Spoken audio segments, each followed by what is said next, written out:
Jovi insults Yara in front of everyone. 90-Day Fiancé, happily ever after. You ever see someone smile at a party, while their heart is quietly breaking? That's what we just watched with Yara. On the surface, it's just another 90-Day Fiancé moment, cocktails, laughter, games. But underneath that tequila and laughter, something truly dark was unraveling. And the part that stings the most? It wasn't an enemy that did it. It was her own husband, Jovi. Now, before we dive into that shocking dinner scene, I have to ask you something. Have you ever been insulted in front of people you thought were your friends, and the person doing it was the one who promised to protect you? That's what this episode turned into, not a vacation, not a game, but an emotional ambush disguised as fun. Let's start from the beginning. Jovi and Yara arrive at what's supposed to be a fun getaway with friends. Drinks are flowing, jokes are flying, and everyone's pretending they're okay. But you can already feel the tension beneath the surface. Yara's laughter feels a little forced. Jovi's jokes are just a little too sharp. It's like you're watching a couple that knows exactly how to hurt each other, and sometimes does it just to feel alive. When Yara switches up her drink, you can already tell Jovi's not paying attention to her comfort. He's paying attention to control. The vacation is supposed to bring them closer, but the more relaxed everyone gets, the more Jovi starts treating Yara like the punchline of his night. And then comes the game. The moment everything quietly shifts. Never have I ever. It starts playful, braces, piercings, dumb teenage moments.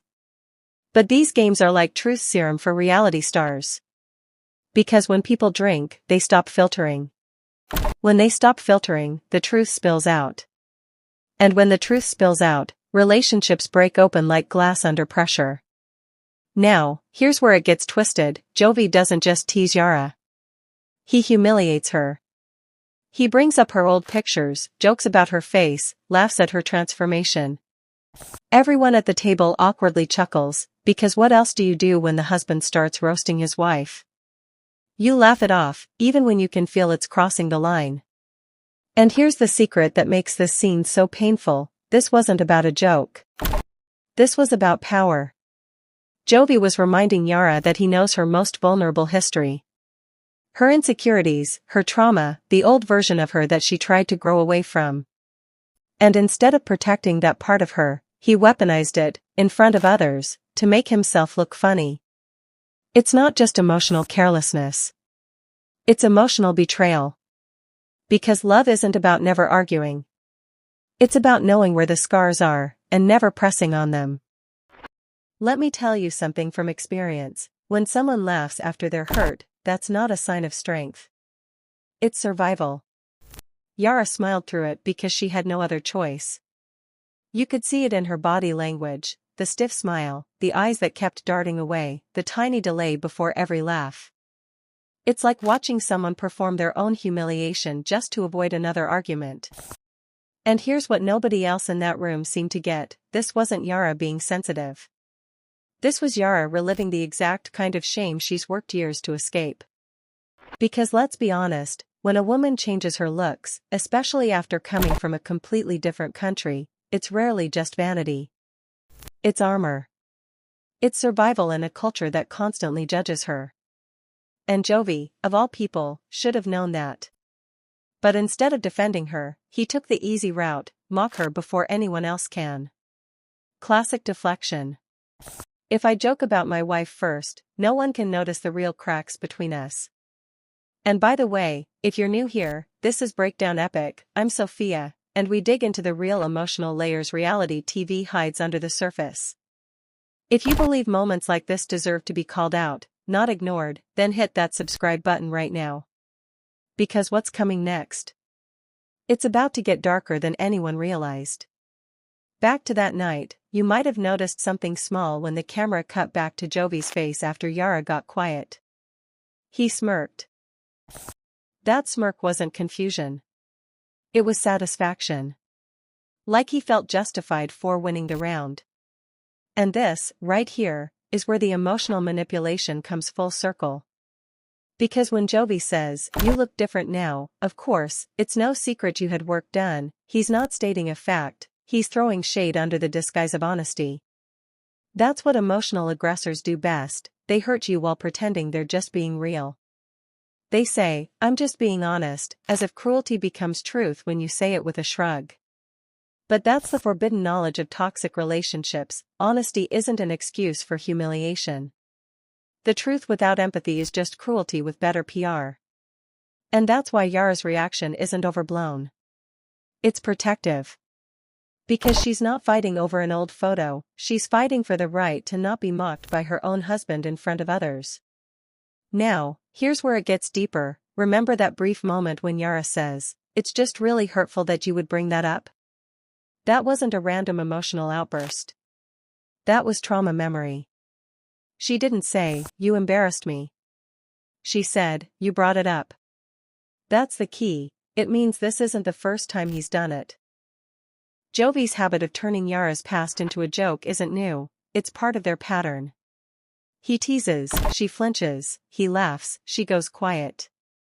The cycle repeats until everyone forgets that playful teasing was never playful to begin with. Here's another secret no one talks about: public embarrassment is one of the most subtle forms of emotional dominance. Because once you've been laughed at in a group, you hesitate to speak up again. It silences you without ever needing to raise a hand. And that's exactly what Yara's silence became, a defense mechanism. It's how people survive when love starts feeling like exposure. But let's not pretend Jovi's just the villain here, it's more complicated. That's the twisted part of this story. Because deep down, I think Jovi doesn't even realize how cruel he sounds. He's been raised in a culture of humor that blurs the line between joking and judging. For him, sarcasm is bonding. For her, it's betrayal. And that cultural mismatch, that emotional gap, is slowly eating away at what's left of their relationship. Now, I want to ask you, if someone you love keeps saying, "You're overreacting," every time you tell them they've hurt you, what do you do? Do you fight back? Do you shut down? Or do you start believing maybe they're right, maybe you are too sensitive?